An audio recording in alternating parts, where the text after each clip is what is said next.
Meus queridos e prezados irmãos da TV Caminho Livre, que a graça e a paz do Senhor Jesus estejam convosco. No início desse vídeo, eu gostaria de agradecer ao Gleison Pércio. Ele é autor de 2 livros intitulados Descortinando o Adventismo, volume 1 e volume 2. Descortinando o Adventismo.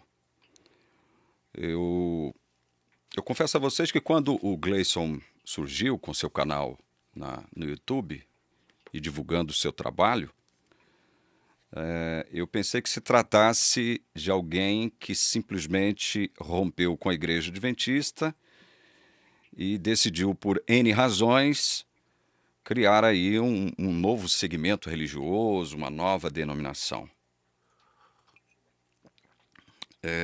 A gente se engana, né, com as pessoas às vezes, porque às vezes a gente, ao invés de conhecer as pessoas primeiro, a gente já vai fazendo julgamentos precipitados, criando certos pré-conceitos, né? E aí, tempos atrás, através do nosso querido Rodrigo Custódio, eu tive a oportunidade de entrar em contato com o Gleison Pércio. Na verdade, ele entrou em contato comigo. O Rodrigo passou meu contato para ele. E o Gleison quer transformar os seus 2 livros em audiobook, né? E a gente passou a discutir essa possibilidade de eu gravar os 2 livros do Gleison, transformá-los em audiobook. Isso nos aproximou, né? Isso fez com que eu e o Gleison Pércio, nós que nunca tínhamos nos falado, entrássemos em contato um com o outro e pudéssemos trocar algumas ideias, conversar um pouco. Dias atrás assisti uma entrevista que o Gleison fez com seu próprio pai, uma pessoa muitíssimo simpática, também não o conheço. A gente percebe isso pela própria entrevista, né? O pai do Gleison me parece ser uma pessoa bem tranquilona, né? Bem pacífica, como o próprio Gleison declarou acerca dele, né, do seu pai. Uma pessoa pacífica, uma pessoa do bem, um ex-adventista que descobriu aí as verdades do verdadeiro evangelho e não teve outra opção, outra alternativa a não ser romper com o sistema adventista. Eu, inclusive, fiz uma citação aqui, né, que eu me emocionei no final da entrevista lá do Gleison com seu pai, porque é realmente uma coisa bonita, né, você vê um filho levando o conhecimento do verdadeiro evangelho para o pai, né, uma pessoa com mais experiência de vida, mais rodagem, mais estrada, uma pessoa que amealhou experiências inúmeras, né, em diversas áreas da vida, e aí de repente o filho vem e mostra o evangelho verdadeiro para o pai. É uma coisa de Deus mesmo, né? Então eu estou aqui reconhecendo a importância reconhecendo publicamente a importância do trabalho do Gleison. E Gleison, eu sei que você está assistindo esse vídeo. Eu já programei a leitura desses livros para o próximo ano. Quem sabe janeiro vai ser meio complicado eu começar a leitura deles. Mas quem sabe a partir de março eu quero começar a leitura dos seus livros, tá? Porque a partir de março eu estou aqui com uma pilha de livros. No meu vídeo anterior eu mostrei esses livros, né, sobre os quais eu estou debruçado. É uma pilha de livros e essa pilha de livros aí somam quase 5.000 páginas. Eu preciso ler esses livros, eu preciso estudá-los, né? Como eu sempre faço, como eu sempre fiz desde que eu iniciei o canal aqui, eu procuro estar sempre atualizado para poder trazer conteúdos que são importantes para a vida do crente, né? Para a vida das pessoas que querem entender a palavra de Deus. Então, é bem provável que eu comece a ler os seus livros, se Deus me permitir, em março, se não em abril. É porque não adianta eu começar a ler agora e depois ter que interromper a leitura, porque eu estou debruçado aqui sobre muitos livros, né? Mas eu queria te agradecer, Gleison, de coração, toda a sua generosidade, a sua bondade em ter me presenteado com seus livros aqui, tá? Vou lê-los, sim. É isso aí. Irmãos, eu vou ler um trecho. Esse é um trecho de um teólogo reformado. Nunca li nenhum livro dele, nunca li nenhum trabalho dele. Mas esse teólogo, ele é citado. Deixa eu ver se o livro onde ele é citado está aqui. O livro está aqui. Ele é citado neste livro aqui. Vontade Divina, Escolha Humana. Liberdade, contingência e necessidade no pensamento reformado do início da Idade Moderna. Então veja, o tema por si só já é maravilhoso. Vontade divina e escolha humana. Como é que isso se coaduna? E como é que a gente percebe que tanto a vontade divina quanto a escolha humana são, digamos, conceitos. São conceitos exarados na palavra de Deus. Uma não se sobrepõe à outra de forma arbitrária, ditatorial, tirana. Não, não há isso. Entre a vontade divina e a escolha humana não há tirania. E aí, conceitos como liberdade, mas liberdade em quem? Tanto em Deus quanto no homem. A gente não tem como discutir liberdade de Deus, mas infelizmente, pelagianos e arminianos adventistas discutem, né? A liberdade de Deus fica cerceada, porque Deus assume um ponto vulnerável, segundo o falastrão Rodrigo Silva, quando lida com a liberdade humana. Quer dizer que a liberdade de Deus fica prejudicada quando ele lida com a liberdade humana. Ora bolas, não há nada mais distante da verdade do que isso. Outro conceito tratado nesse livro aqui, contingência. Nós mostramos no vídeo anterior o que é a contingência. Algo que é casual, incerto, duvidoso, né, imprevisível, algo que pode ou não acontecer, não é algo certo. Contingência. Como é que isso funciona? Existem contingências?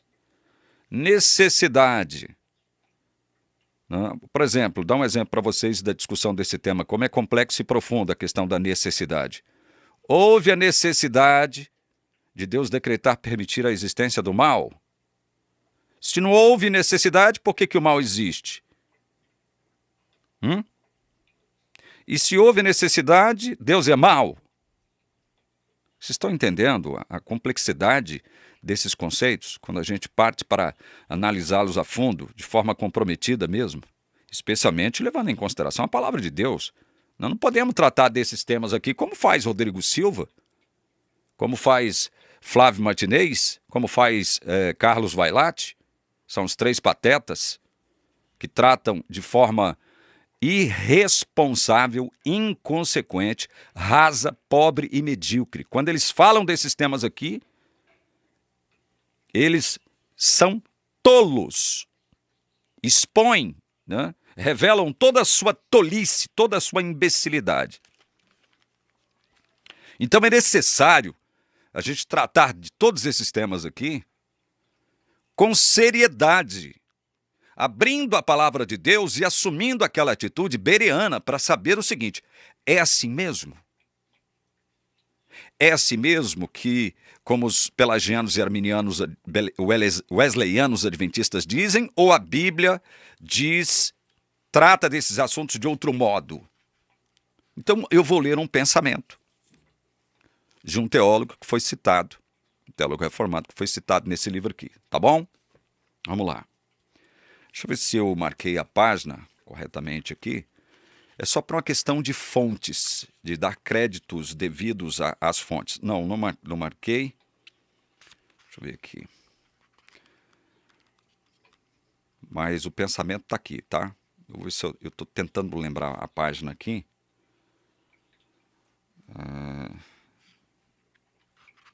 Eu não marquei. Infelizmente eu não marquei aqui a página. Mas tem um outro pensamento do livro que eu quero transmitir para vocês. Foi até bom eu abrir o livro agora, aqui nesse vídeo, tá? Quem gosta de estudar a Bíblia vai gostar desse tema. Então vamos ao pensamento. Nós vamos voltar a ele na medida que a gente for tratando da palavra de Deus, tá bom? Veja, eu quero usar duas experiências, primeira de uma personagem, né? Um homem, e depois de todo um povo, certo? O povo egípcio. Quero tratar de forma bem rápida sobre aquilo que Deus fala acerca da sua relação com o povo egípcio numa determinada circunstância e depois da relação que Deus teve com uma personagem, um homem. Daqui a pouco vocês vão saber quem é.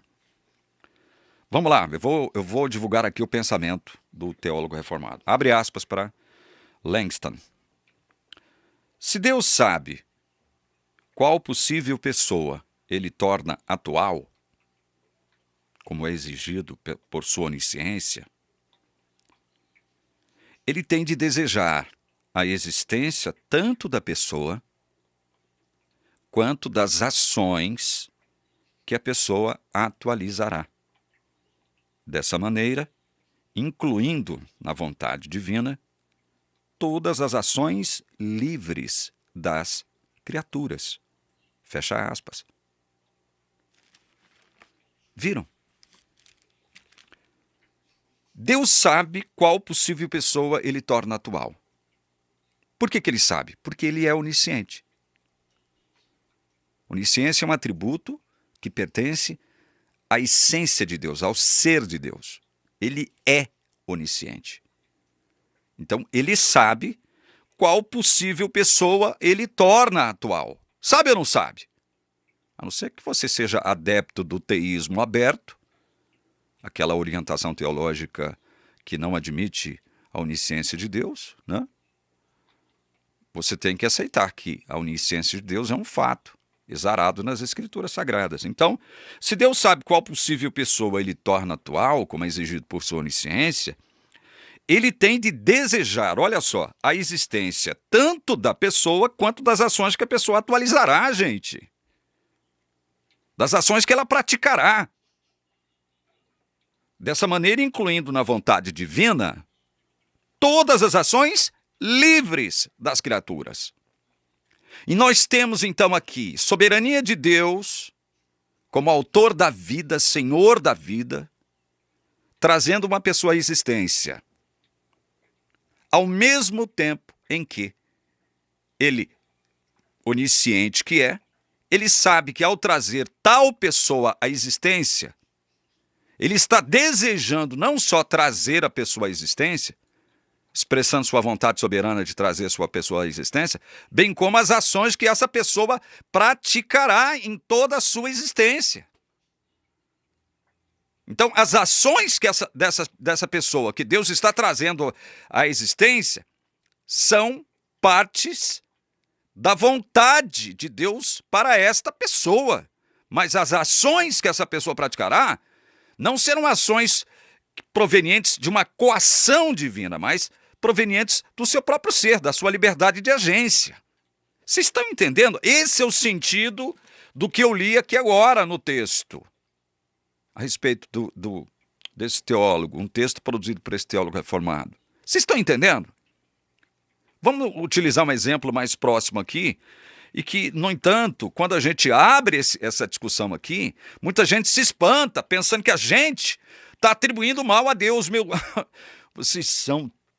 Olha, quem pensa assim, quando estuda a Bíblia, estuda com olhos humanos e não procura entender que nós temos um tipo de olhar, nós fazemos um tipo de leitura, um tipo de interpretação, e muitas vezes nós não entendemos o porquê que Deus agiu de determinada forma, com determinada pessoa ou pessoas em determinadas circunstâncias. A gente não entende. Aí, porque a gente não entende, aí a gente quer carimbar isso como... Não, isso aqui não pode ser aceito como verdade. Por exemplo, não foi Deus que desejou trazer à existência o Adolf Hitler não foi Deus. Ele não é o autor da vida. Ele não é a fonte da vida, segundo a palavra de Deus. Salmo 36, 6. Ele é a fonte da vida, ele é senhor da vida. Trouxe à existência Adolf Hitler. E Deus trouxe à existência Adolf Hitler sabendo também que ele faria o que ele fez. Então, ao trazer Adolf Hitler à existência, veja, isso aqui não é algo imposto, não. Não é algo que nós, calvinistas, estamos impondo a vocês, não. Mas é algo que vocês precisam entender que vem de Deus. Ao trazer Adolf Hitler à existência, Deus também desejou trazer à existência, atualizar todas as ações de Adolf Hitler e incluí-las em sua vontade. Porque se não fosse da vontade de Deus, não fosse da vontade de Deus que todas as ações praticadas por Adolf Hitler se atualizassem, se concretizassem na nossa história, Deus não teria trazido Adolf Hitler à existência. Aí, porque a gente fica com medinho, como é o caso dos pelagianos, arminianos, wesleyanos, adventistas, a gente fica com medinho, aquele medinho que deixa a gente desconcertado, com medo das pessoas interpretarem mal a gente. Não, a gente não pode admitir isso, porque senão nós vamos atribuir a Deus a autoria do mal. Não, não pode ser assim. Como que não pode ser assim, cara pálida? Tudo que Hitler praticou de forma livre. Deus não coagiu Hitler. Deus não agiu de forma tirânica com ele. Deus não o pegou pela garganta e o forçou a fazer algo terrível como ele fez.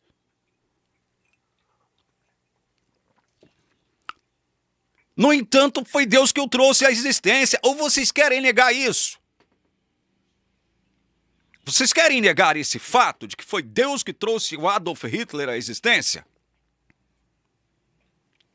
Assim como vocês também querem negar, tá coçando aí a língua aí para negar o fato de Deus ser onisciente? Então veja, se você aceita que foi Deus que trouxe Adolf Hitler à existência, porque ele é o Senhor da vida, e se você aceita que aquele atributo da onisciência pertence essencialmente a Deus, Deus é onisciente, você tem que aceitar as duas coisas. Quais duas coisas, cara pálida, que você tem que aceitar? Você tem que aceitar que Deus desejou trazer Adolf Hitler à existência, assim como ele também desejou que fizesse parte de sua santa vontade, vontade divina dele, todas as ações que Adolf Hitler praticaria. Agora, antes de você me detonar, Deus é o culpado, então, por todos os males praticados por Adolf Hitler? Claro que não! Claro que não! Deus não pode ser culpado pelas ações que Adolf Hitler praticou, atualizou em toda a sua existência. Por que não? Porque Adolf Hitler, ao fazer o que ele fez, ao atualizar as suas ações no tempo e no espaço, na nossa história, ele o fez de forma livre. Ele era uma livre agência. Ele o fez de forma livre. Deus não coagiu Hitler. A gente tem como esmiuçar isso, como alguns tentam fazer, os chamados especialistas de hoje, que se dedicam a esmiuçar apenas uma parte de determinado fato, de determinada coisa. É como o corpo humano. O corpo humano é constituído por vários membros. Mas tem o especialista do coração, tem o especialista do cérebro, tem o especialista do olho, tem o especialista das orelhas, tem o especialista da laringe, tem um especialista do pé, da mão, né? Do rim, do fígado. Então, gente, não adianta a gente tentar dissecar ou tentar entender como e por que ou para que Deus trouxe Adolf Hitler à existência. Mas que foi Deus que trouxe Adolf Hitler à existência, vocês sabem disso.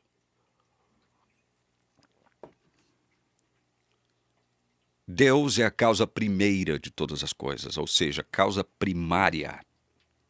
Por que ele é a causa primária? Porque ele é o Criador. Ele criou todas as coisas. Então ele é a causa primária de todas as coisas. Quem nega isso não pode ser cristão. Já vou arrematando logo. Quem nega que Deus é a causa primária de tudo o que acontece na Terra, quem nega isso não pode ser cristão. Pode ser uma série de coisas, mas não cristão. Porque ele criou todas as coisas. Agora, por que Deus não pode ser culpado pelo mal existente na Terra? Embora Deus tenha decretado permitir a existência do mal. Deus decretou permitir a existência do mal. Decretar permitir é vontade dele. Por que Deus não pode ser culpado? Porque a causa secundária de todas as coisas são as criaturas. São as criaturas. Veja, Deus se utiliza do mal de vários modos. Nós vamos ver aqui 2 exemplos na Bíblia que eu vou mostrar para vocês. 2 exemplos simples. Não vão muito longe, não. Tem vários. Tem vários casos aqui na Bíblia. Mas vamos só analisar um caso. Simples. Então veja, Deus é a causa primária de todas as coisas porque ele criou. Agora, quem são os culpados pelo mal existente?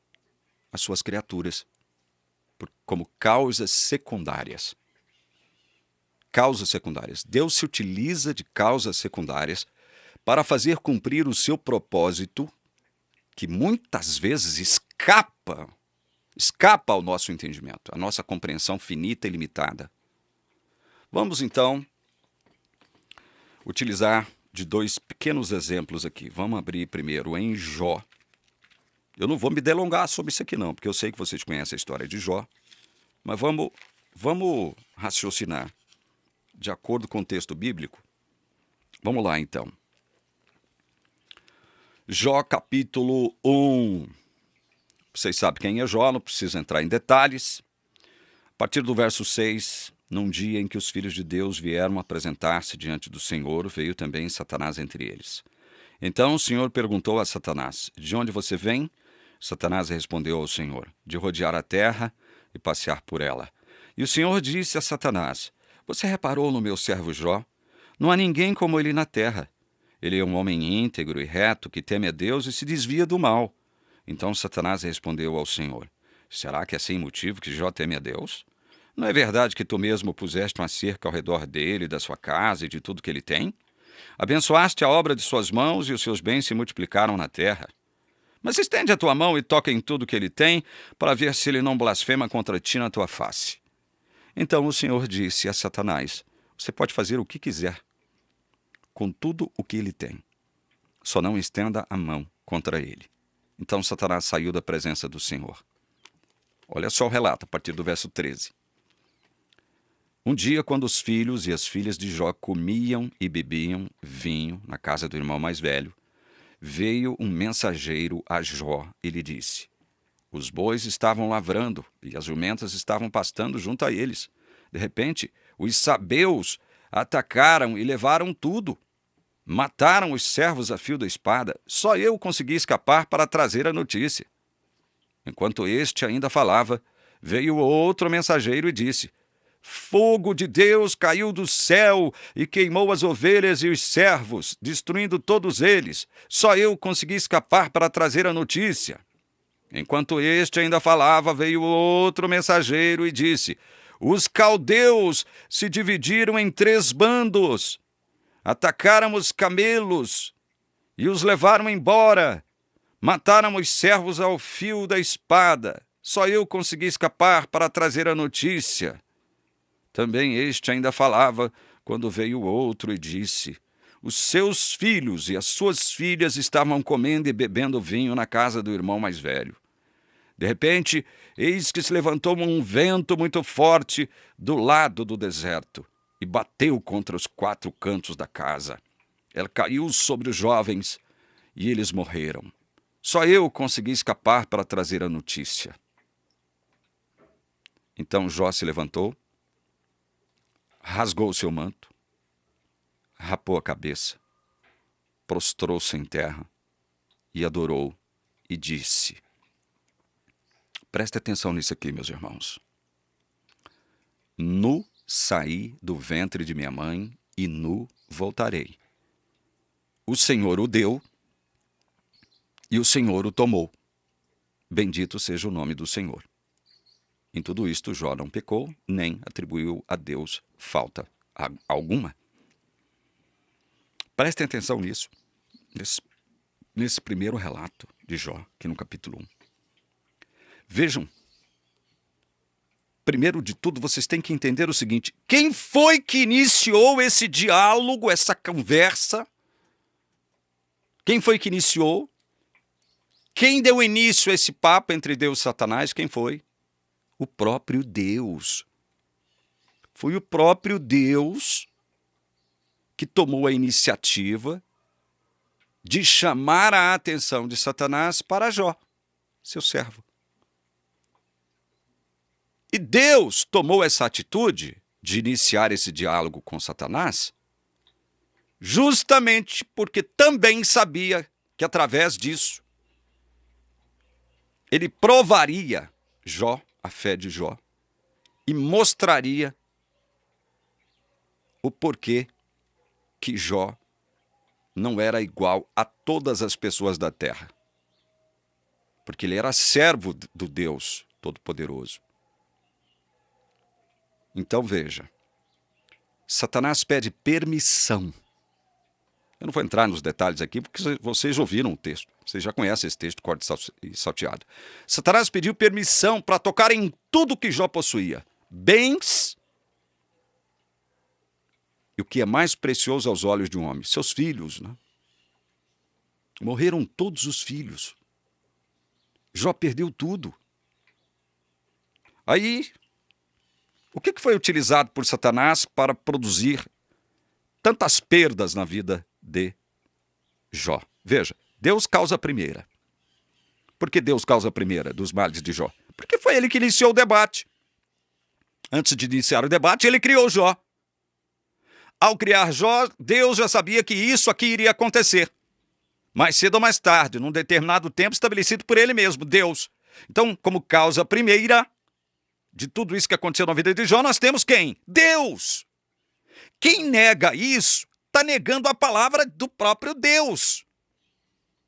E como causa primária, como causa secundária, aí vem Satanás como causa secundária dos males de Jó, e aí Satanás se utiliza de várias causas secundárias. Ele se utiliza aqui dos sabeus, né? Como é dito aqui no verso 15, os sabeus atacaram, levaram tudo, mataram os servos a fio da espada, mataram os servos de Jó, os sabeus. Depois, quem mais Satanás se utilizou como causa secundária para infligir mal na vida de Jó? Fogo de Deus caiu do céu e queimou as ovelhas e os servos. Fogo de Deus. Satanás se usou da causa secundária, fogo, um dos elementos da terra, fogo. O que mais que Satanás usou como causa secundária? Os caldeus se dividiram em 3 bandos, atacaram os camelos e os levaram embora. Mataram os servos a fio de espada. A terceira causa secundária utilizada por Satanás para infligir o mal na vida de Jó foi os caldeus. E por último, olha só o que Satanás fez com relação aos filhos e filhas de Jó. Seus filhos e suas filhas estavam comendo e bebendo vinho na casa do irmão mais velho. De repente, eis que se levantou um vento muito forte do lado do deserto e bateu contra os 4 cantos da casa. Um vento muito forte. Primeiro ele usa fogo, depois ele usa vento. Causas secundárias para infligir o mal sobre Jó. E Jó, então, quando recebe essa notícia, fica abatido, como é natural. Todo mundo ficaria. Algumas pessoas poderão se desesperar da própria vida, pular da ponte, enfiar um revólver na cabeça e se matar, diante de tanta tragédia. Outras poderiam, ao invés disso, excomungar Deus. Que Deus é esse que permite tanta tragédia sobre a vida de uma pessoa boa, justa, honesta, íntegra? Que Deus é esse? Deus é mau? Não, senhoras e senhores, Deus não é mau. Mas ele tinha um propósito com isso. Jó não sabia. Jó não sabia desse propósito. Ele não estava atrás dos bastidores, né? Ele estava na frente da cena. Ele era uma das personagens que vivia, interpretava a própria trama, o drama.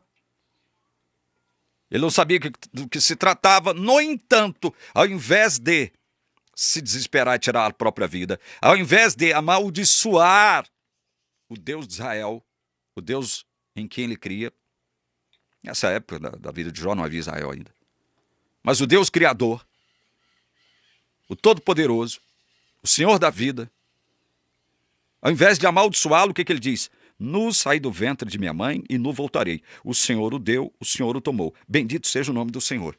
Ele atribuiu a Deus a causa de todos os males.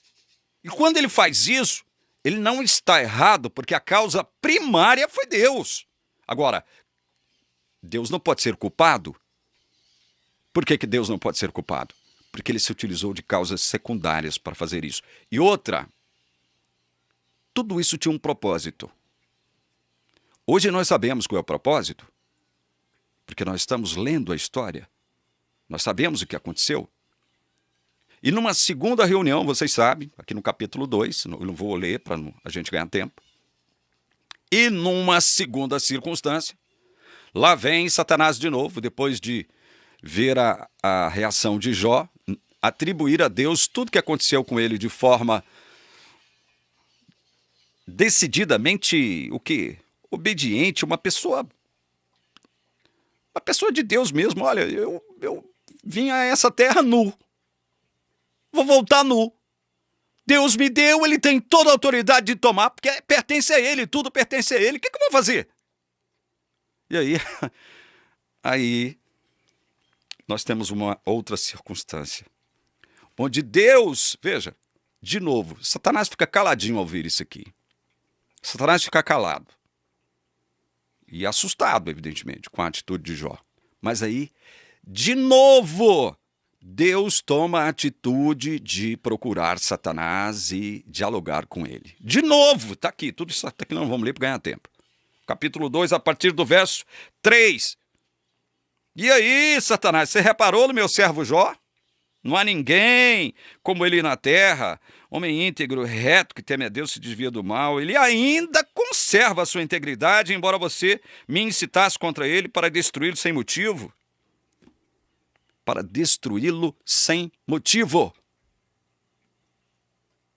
Então, quem inicia o diálogo de novo? Deus inicia o diálogo de novo. E aí Satanás vai dizer para Deus o seguinte: olha, tá bom, nós tocamos nos seus bens, né? Agora eu quero ver se ele vai continuar íntegro se você tocar nele mesmo, né? Nele mesmo, na pele dele. Então, verso 7, saiu Satanás da presença do Senhor e feriu Jó com tumores malignos desde a planta do pé até o alto da cabeça. Por quê? Porque Deus permitiu. Deus permitiu que Satanás fizesse isso. De novo, Deus dá permissão para o diabo agir como um de seus ministros. Olha só como isso é interessante. Nesse episódio de Jó, nesses 2 episódios relatados acerca da vida de Jó, nós temos o diabo se submetendo ao senhorio de Deus, porque o diabo não pode fazer nada sem a permissão de Deus. O diabo é ministro de Deus também. Agora, De que forma o diabo é ministro de Deus? Porque Deus é mau? Deus é sádico? Deus é injusto? Deus é a encarnação do ódio? Não, gente. Claro que não. Mas assim como Jó, nós temos que entender que há um propósito para tudo que acontece debaixo desse sol. Há um propósito para tudo que acontece nesse planeta criado por Deus. Então, Satanás pede permissão para agir na vida de um de seus servos de Deus. Pede permissão a Deus. Ele tem que fazer isso, porque ele não tem o poder de agir na vida de um servo de Deus se Deus não permitir que ele haja. Vem com esse papo não, cara pálida. Que Deus tem poder sobre a vida de um servo de Deus de agir na vida de um servo de Deus sem que Deus permita. Não tem. A prova está aqui. E aí, o que acontece? Satanás enche Jó de doenças, as mais graves possíveis, as mais terríveis possíveis. E Jó, o que Jó faz, hein? O que Jó faz? A mulher de Jó ainda dá uma sugestão para ele. Você ainda conserva a sua integridade, amaldiçoe a Deus e morra. Aí o que ele diz para a mulher? Você fala como uma doida. Temos recebido de Deus o bem, por que não receberíamos também o mal? Vejam isso, meus queridos irmãos. Jó, de novo, demonstra uma maturidade espiritual que é um negócio extraordinário. Olha, esta maturidade espiritual demonstrada por Jó aqui é algo que eu só vi em uma outra pessoa. Jesus Cristo. Não estou igualando Jó com Jesus, não, tá? Não vem com churumela para cima de mim, não. Estou falando em termos de submissão, em termos de entendimento.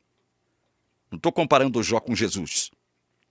Estou falando que a maturidade espiritual de Jó, a qualidade do relacionamento que ele tinha com Deus era tão grande, algo tão factível, tão consistente, tão profundo, tão real, que mesmo assim, mesmo doente, ele ainda critica a sua esposa, adverte-a gravemente, chama ela de doida e ainda diz o seguinte, olha, se nós temos recebido de Deus o bem, por que não receberíamos também o mal? Por que não? Deus é Deus, ele sabe o que ele faz. Ele sabe o que ele faz. Vocês estão entendendo? Esse é o primeiro episódio sobre o qual gostaria de avaliar e meditar com vocês. Deus, então, quando ele traz uma pessoa à existência, além de desejar trazer a pessoa à existência, ele sabe qual possível pessoa ele vai trazer à existência, como é exigido por sua onisciência. Automaticamente ele também deseja trazer à existência todas as ações que essa pessoa atualizará, ou seja, praticará.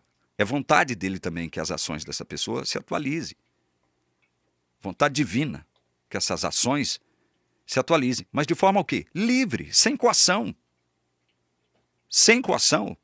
Foi Deus que coagiu Satanás a praticar os males na vida de Jó? Deus precisou coagir Satanás? Não.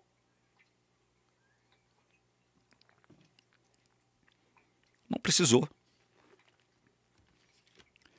É de forma livre que as criaturas de Deus agem. Deus não coagiu Satanás. Não precisou coagir Satanás. Simplesmente permitiu que ele agisse livremente na vida de um de seus servos. Aqui em Jó 42, verso 11, diz assim: Então vieram a ele todos os seus irmãos, todas as suas irmãs, e todos os que o haviam conhecido antes, e comeram com ele em sua casa, e se condoeram dele, e o consolaram por todo o mal que o Senhor tinha enviado sobre ele. Espera lá, todo o mal que o Senhor tinha enviado sobre ele? Mas quem enviou o mal sobre ele foi Satanás, não foi Deus? Como é que a Bíblia está dizendo que foi Deus quem enviou o mal contra Jó? Como causa primeira, sim. Como causa secundária, não. Estão entendendo? Vocês estão entendendo isso? Não é a Bíblia que se contradiz. Não é a Bíblia que se contradiz. Não é a santa palavra de Deus que se contradiz. Outro exemplo que eu gostaria de elencar com vocês aqui, rapidinho. Não vou me demorar muito aqui, não. É óbvio que eu não estou com a intenção de encerrar esse assunto aqui. Eu já disse isso para vocês. Vamos abrir no livro de Êxodo. Vamos abrir no livro de Êxodo. Primeiro você vai ler o capítulo 12 de Êxodo e ler comigo o verso 36, tá? Vamos lá. E o Senhor fez com que o seu povo encontrasse favor da parte dos egípcios, de maneira que estes lhes davam o que pediam e despojaram os egípcios. Presta atenção nisso aqui, meus irmãos que estão me assistindo agora. Veja como isso aqui é um outro fato acerca de Deus que precisa ser entendido por nós dentro das nossas possibilidades finitas de compreensão de algo, sem, no entanto, entender o como, né? Sem, no entanto, entender o método utilizado por Deus para que esse algo acontecesse. Mas esse algo que aconteceu por vontade divina, então nós temos que aceitar, porque foi vontade divina e está expresso na palavra. Olha aqui. O Senhor fez com que o seu povo encontrasse favor da parte dos egípcios.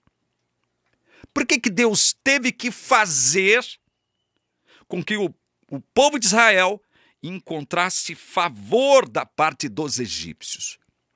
Porque, obviamente, o povo egípcio considerava o povo de Israel como escravos, povo inferior, e que nada mereciam deles a não ser muito trabalho, muita opressão, muito castigo, vida dura, né? Isso é um fato. Então Deus teve que agir. Agir como? A gente não sabe. Como é que ele fez com que o povo egípcio, o povo de Israel encontrasse favor por parte dos egípcios? Como é que ele fez isso? Ninguém sabe, ele não revelou. Ele só fez. Mas para fazer isso aqui, ele teria que agir aonde? Em que lugar? Aqui, ó. Na mentalidade, na mente, no intelecto do povo egípcio. Deus agiu aqui. Deus forçou os egípcios a darem suas riquezas para o povo de Israel? Não, não forçou. Coagiu? Não, não coagiu. Agiu de forma tirânica? Não. No entanto, ele fez com que o povo de Israel encontrasse favor. É graça mesmo. O povo egípcio começou a dar tudo que eles tinham, tudo que eles possuíam de valor para o povo de Israel. Toma, tá aqui. Vai embora. Deus fez isso. Atuando em todo o povo egípcio. Imagine isso. Aí você abre aqui na Bíblia, no Êxodo 14, verso 17. E Deus diz assim: eis que vou endurecer o coração dos egípcios para que venham atrás de vocês e entrem no mar. Serei glorificado em Faraó e em todo o seu exército, nos seus carros de guerra e nos seus cavaleiros. Olha a primeira parte do versículo 17. Eis que vou endurecer o coração dos egípcios para que persigam vocês agora. Entrem no mar e morram todos eles afogados. E eu vou ser glorificado com isso. Olha, um ateu, ao ler isso aqui, um ateu, né, ele poderia... Vocês estão doidos de crer nisso aqui? Vocês realmente cristãos creem nessas baboseiras? Primeiro Deus age de um modo, depois ele age de um modo contrário. Que Deus é esse? Esse Deus de vocês é muito incoerente. Gente, Deus é Deus. Ele faz o que ele quer. Porque ele é dono de tudo. Como o salmista chegou a declarar isso, eu não me lembro mais exatamente em que salmo isso é dito, mas convém a gente ler porque a palavra de Deus é rica. Achei, Salmos 24, 1. Ao Senhor pertence a terra e a sua plenitude, o mundo e os que nele habitam. Tudo que existe pertence ao Senhor. Tudo que existe na terra pertence ao Senhor. Ele faz o que ele quer. Numa determinada circunstância, ele muda o coração dos egípcios para que favoreçam o seu povo, entregando suas riquezas ao seu povo. Noutra ocasião, ele endurece o coração dos egípcios para que os egípcios possam perseguir o seu povo, vir contra o seu povo. Veja só. Mas vão morrer afogados no mar, porque ali Deus será glorificado com isso. Com a morte de tantas pessoas do povo egípcio, né? O faraó, seus exércitos e muita gente do povo. Deus será glorificado nisso, com a morte dessa gente. E aí? E aí? Deus, quando trouxe o povo egípcio à existência, agora eu falo enquanto uma entidade coletiva, digamos assim, Deus, por um acaso, não determinou que, ao trazer o povo egípcio à existência, ele faria o que ele quisesse com o povo egípcio, inclusive se utilizando agora, né, do povo egípcio para poder favorecer o seu próprio povo. Deus não fez isso. Não trouxe à existência o povo egípcio, e assim como também não desejou atualizar as ações do povo, de todo o povo egípcio, contra inclusive o seu próprio povo. O que pensam vocês? Desejou ou não? Porque se você falar que não, meu irmão, joga a sua Bíblia fora. Jogue a sua Bíblia fora, é melhor você ser ateu. É muito melhor você ser ateu do que ficar arrumando desculpinhas esfarrapadas, como fazem os 3 patetas aqui do YouTube. Martinez, Vailate e o Silva. Os 3 patetas aqui do YouTube. Então é melhor você pegar e jogar a sua Bíblia fora do que ficar arrumando desculpinha, como esses 3 fazem.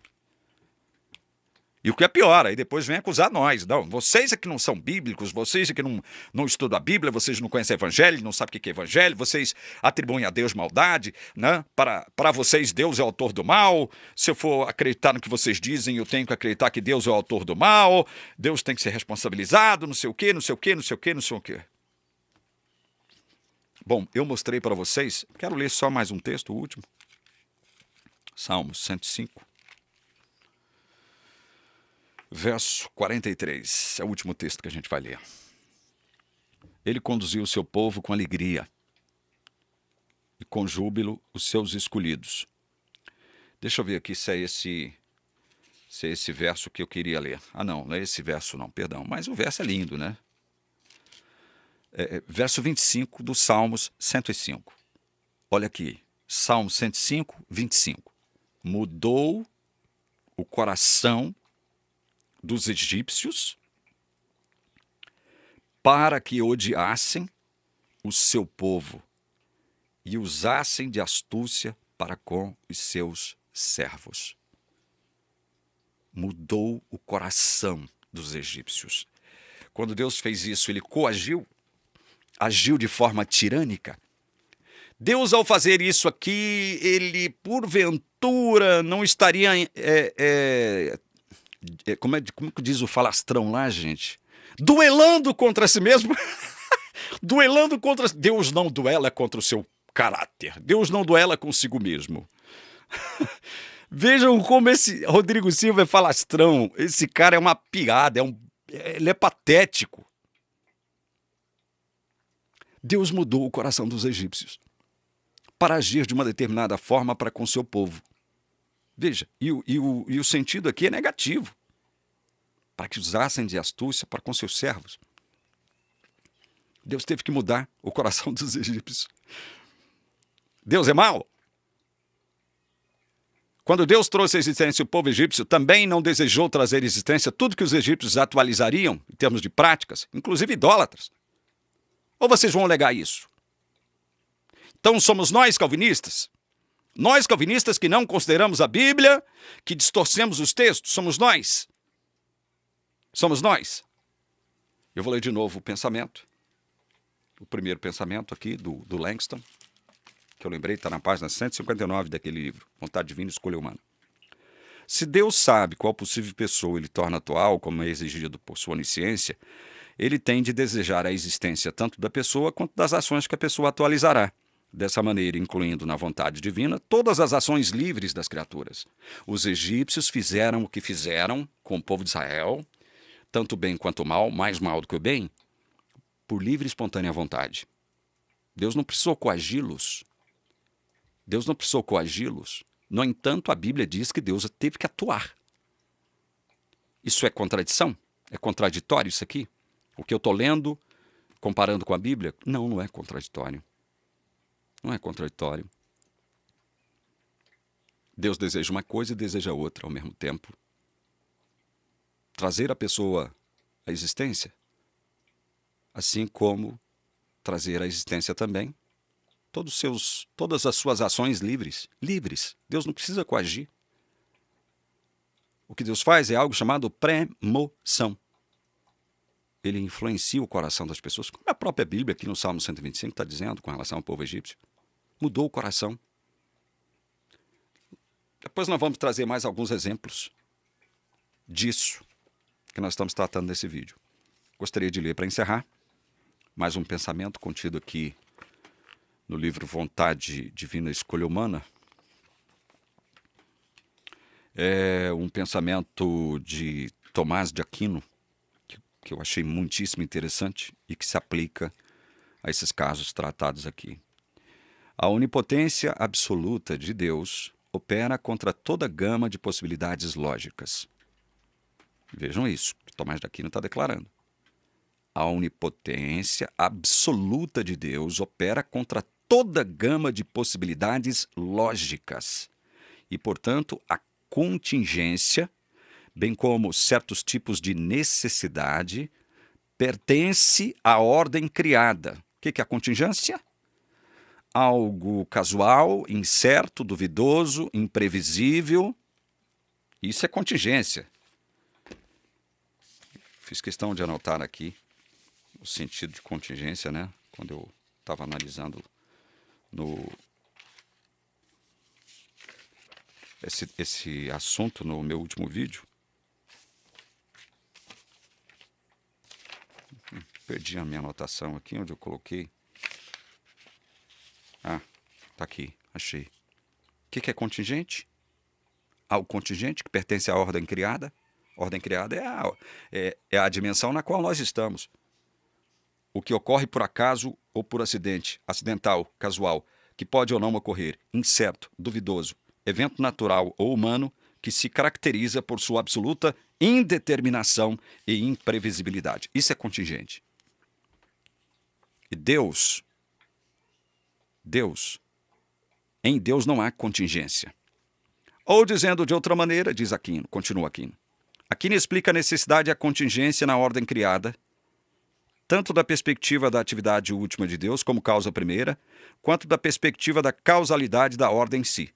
Por um lado, não é porque as causas imediatas, vai dizer Aquino, abre aspas para ele aqui, não é porque as causas imediatas são contingentes que os efeitos desejados por Deus acontecem contingentemente. Mas porque Deus preparou causas contingentes, olha, Deus preparou causas contingentes para eles, sendo vontade divina que eles aconteçam contingentemente. Então, quando você está diante de um fato, de um acontecimento, fato para o qual não houve previsão, para você, ele aconteceu de forma inesperada, né? Foi algo inesperado, algo imprevisível, indeterminado, isso é algo contingente. Mas você pode ter certeza que Deus está por trás até disso, das contingências. Porque contingência faz parte da ordem criada. No meu vídeo passado, eu tratei de mostrar para vocês que, com relação às atividades do dragão, da besta, do falso profeta, ações e atividades descritas no Apocalipse, Não pode haver contingência. Por que não pode haver contingência? Por que não pode haver indeterminação? Porque Deus já determinou, através das profecias, o que dragão, besta e falso profeta fariam, e revelou isso aos seus servos. Então, como é que seus servos podem, veja, sem, no entanto, obrigar dragão, besta e falso profeta a agirem do modo como eles agirão? Então, não haverá contingência nesse aspecto, nessa circunstância. Por que não? Porque tudo já foi profetizado. Deus já expressou na sua palavra o que aconteceria. Deus já tornou previsível, através das profecias, o que aconteceria. Contingência só existe quando não há previsão. É algo indeterminado, gente. Deus trabalha, inclusive, através das contingências. Portanto, Deus não é tirano. Deus não pode ser o culpado pelo mal. Mas ele é a causa primeira de tudo que acontece, inclusive do mal. Agora, ele sempre vai se utilizar de causas secundárias para fazer cumprir o seu propósito. A justiça de Deus, para encerrar, possui dois aspectos. Justiça retributiva, que é aquela justiça que procura o quê? Castigar o mal. Aplicar a pena ao mal. Justiça retributiva. E a justiça salvífica, que é aquela justiça que passa a pertencer a todos os crentes em Jesus Cristo pela graça da fé. Então, Deus se utiliza tanto de sua justiça retributiva, utilizando-se de causas secundárias para poder aplicar a sua justiça retributiva em todos aqueles que merecem justiça retributiva de Deus. Deus é Deus, ele pode fazer isso e vai fazer sempre, sempre que ele quiser. Leiam Daniel 4,35. Ele age com os moradores da terra como ele quer. Não adianta ficar esperneando aí não, Martinez, Vailate, Rodrigo Silva, vocês são patéticos, patéticos. Por isso que eu chamo de 3 patetas aqui. Isso posto, eu vou ficando por aqui, mas nós não encerramos esse tema, tá? Nós vamos continuar numa próxima oportunidade. Quem sabe no próximo vídeo? Deus sabe. Deus abençoe você em nome de Jesus. Amém.